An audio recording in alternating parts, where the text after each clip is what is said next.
Assalamualaikum warahmatullahi wabarakatuh. Perkenalkan, nama saya Muhammad bin Hanafi dengan NIM akhir 034. Kali ini saya akan mempresentasikan tentang siklus Polybius atau dikenal dengan juga nama atau istilahnya Anaxagoras.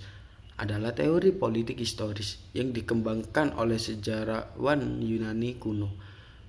Polybius dalam karyanya yang berjudul The Histories. Teori ini menjelaskan bahwa bentuk pemerintahan suatu negara selalu berputar dan mengalami transisi secara terus-menerus dalam pola siklus yang tetap akibat sifat alami manusia dan kebosanan atau kebusukan internal dalam sistem itu sendiri.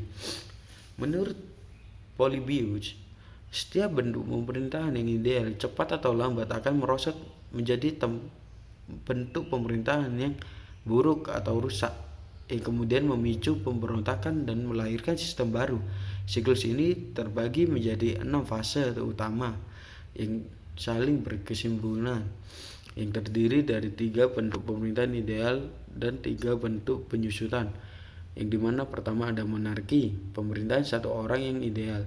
Siklus ini biasanya bermula dari kekacauan atau ketiadaan aturan di mana masyarakat akhirnya mempercayakan kekuasaan dan ketertiban kepada seorang pemimpin yang kuat, bijaksana, dan adil. Kepemimpinan ini tunggal, dijalankan demi kepentingan bersama sehingga terbentuknya monarki. Lalu ada tirani, pemerintahan satu orang yang buruk. Seiring berjalannya waktu, kekuasaan mutlak yang diwariskan kepada keturunannya sang penguasa seringkali membuat mereka lupa diri. Pemerintahan yang awalnya berorientasi pada kesejahteraan rakyat berubah menjadi tirani, di mana penguasaan pemerintahan berdasarkan ketakutannya, kewenang-wenangan, dan demi kepentingan pribadinya. Lalu ada aristokrasi, pemerintahan kaum cendekiawan atau kebangsawan yang ideal. Karena tirani tidak lagi tertahankan, sekelompok warga atau kaum bangsawan yang terpandang berani dan cerdas bangkit menggulingkan sang tirani. Mereka mengambil alih kekuasaan dan mendirikan aristokrasi, di mana pemerintahan dijalankan oleh orang-orang terbaik demi kemakmuran rakyat. Lalu ada oligarki, pemerintahan segelintir orang yang korup. Sama seperti monarki, bentuk aristokrasi pun mengalami kemerosotan.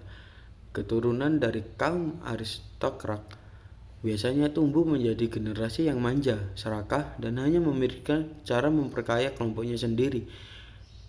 Ketika kekuasaannya hanya dikuasai oleh segelintir elit untuk kepentingan golongan mereka sendiri, berubah menjadi oligarki. Lalu yang kelima, demokrasi, pemerintahan oleh rakyat yang ideal. Masyarakat yang tertindas oleh sistem oligarki pada akhirnya akan melakukan perlawanan dan pemberontakan. Mereka merebut kekuasaan dan menyerahkan kepada tangan rakyat banyak, sehingga lahirlah sistem demokrasi yang menjunjung tinggi kebebasan dan kesejahteraan. Lalu ada autokrasi, pemerintahan massa yang kacau. Demokrasi pun tidak luput dari titik jenuh dan keretanan. Ketika kebebasan dalam demokrasi tidak lagi diimbangi dengan tanggung jawab moral atau pendidikan politik yang baik, sistem ini akan merosot menjadi autokrasi.